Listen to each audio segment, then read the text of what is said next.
చూడండి మామిడికాయ ముక్కలు కోసాను. మామిడికాయ ముక్కలు అంటే చెప్దాం అనుకున్నాను, ఈ లోపేమో కొత్తిమీర వేసాను. ఇవి మామిడికాయ ముక్కలు, కొత్తిమీర, టమాటా ముక్కలు, ఉల్లిపాయ ముక్కలు, పచ్చిమిర్చి.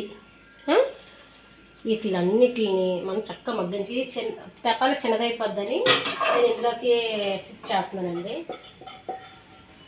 కాస్త ఉప్పు వేసుకొని ఇవన్నీ చక్కగా మగ్గించుకుందాం. ఇవి మగ్గేలోపు మనం తందూరికి రెడీ చేసేద్దాము. చికెన్ తందూరి ఆయిల్ వేసాను కదా, ఇప్పుడు ఇందులో నేను సాల్ట్ వేస్తున్నాను. చూడండి చూడండి ఆ ఫ్లేవర్ వస్తుందండి. అబ్బాబ్బాబ్బాబ్బా సరైన ఫ్లేవర్. ఓకే చూసారా, సిమ్లోనే పెట్టారు, ఎంత మగ్గాలి కాబట్టి. అదే హైలో పెడితే మాడిపోద్ది అన్నమాట. ఇప్పుడు ఇక్కడ మనము ఏం చేస్తాము, చిన్న స్టవ్ మీద ఇలాంటివి కూడా దొరుకుతాయండి మనకి.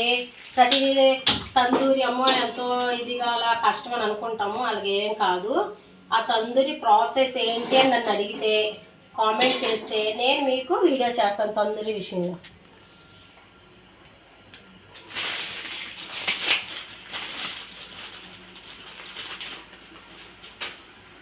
చూడండి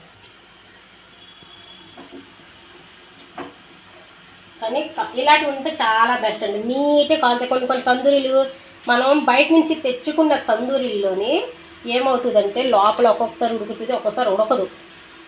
ఉడుకుతుంది బాగానే చేస్తారు, అలాగనుకన్నా ఒక్కొక్క దగ్గర ఏంటంటే లోపల రెడ్డగా పచ్చి పచ్చిగా వస్తుంది. అలా కాకుండా మనం తందూరీలు తెచ్చుకున్నా పర్వాలేదు బయట నుంచి, లేదంటే మనమే ఇంట్లో రెడీ చేసుకోవచ్చు.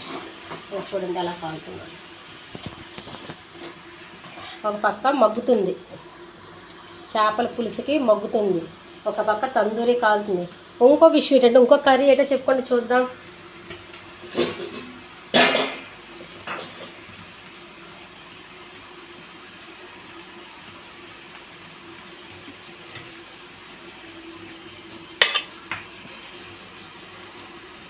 కోడిగుడ్లు ములంకాడ కూర. 1 2 3 కర్రీస్ అన్నమాట. చూసారా, కోడిగుడ్లు ములంకాడ కూర స్పెషల్ అన్నమాట. ఏంటండి ఇంత స్పెషల్ అనుకోకండి, అది ఏంటంటే నేను మీకు చెప్తాను. అయితే ఒక విషయం అండి, నేను బాబును మా చిన్న బాబు బయటికి వెళ్తే అక్కడ ఒక విషయం జరిగింది. బాగా ఆకలేస్తుంది, అప్పటికే టైం 2:30 అయిపోయిందనమాట. మేము ఎక్కడికైతే వెళ్ళామో అక్కడి నుంచి మేము బయటకు వచ్చేసరికి 2:30 అయింది టైము. అయితే తిందాం కదా అనేసి 3 అవుతుంది, 2:15 ఎంత అవుతుంది. మేము హోటల్కి వెళ్ళాం, ఏదో తిందాం మరి తినాలి కదా అనేసి. అక్కడ ఒక సన్నివేశం చూశానండి, అక్కడ ఒకటి జరిగింది. అదేంటో మీకు తెలుసుకోవాలని ఉందా లేదా, తెలుసుకోవాలనుకుంటే కామెంట్ చేయండి, విషయం ఏంటని చెప్తాను. అలాగే నా కథ ఏంటి, నేను పుట్టింది ఒక దగ్గర అండి, పెరిగింది ఒక దగ్గర, పెళ్ళి చేసుకొని ఉన్నది ఒక దగ్గర. అలాగని మాది లవ్ మ్యారేజ్ అయితే కాదు, మా మమ్మీ డాడీది కూడా లవ్ మ్యారేజ్ కాదు, మాది కూడా లవ్ మ్యారేజ్ కాదు. దాన్ని బట్టి మీరు గెస్ చేయండి. ఈవిడ పుట్టింది ఒక దగ్గర అంటుంది, పెరిగింది ఒక దగ్గర అంటుంది, ఇప్పుడు ఉన్నది ఒక దగ్గర అంటుంది, అసలు ఏంటి అని. ఇంకో విషయం అండి, అలాగని మేము ఏ హాస్టల్లో కూడా చదువుకోలేదు. హాస్టల్లో చదువుకోవడం చేయడం అది కూడా లేదు. నేను ఓన్లీ 8th స్టాండర్డ్ మాత్రమే, అంటే 8వ తరగతి మాత్రమే చదివాను. అర్థమైందా? అలాగని మళ్ళీ నాకు తెలుగు రాయడం రాదు, తెలుగులో మాట్లాడుతున్నాను, తెలుగు నాకు రాదు.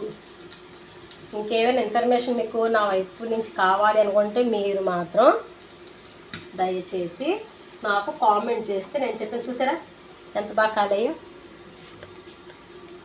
చూసారా ఎంత నీటి కాలిందో, ఆ పచ్చి గిచ్చి ఎంత పోయి. చూడండి చక్కగా ఇవి కాలుతాయి.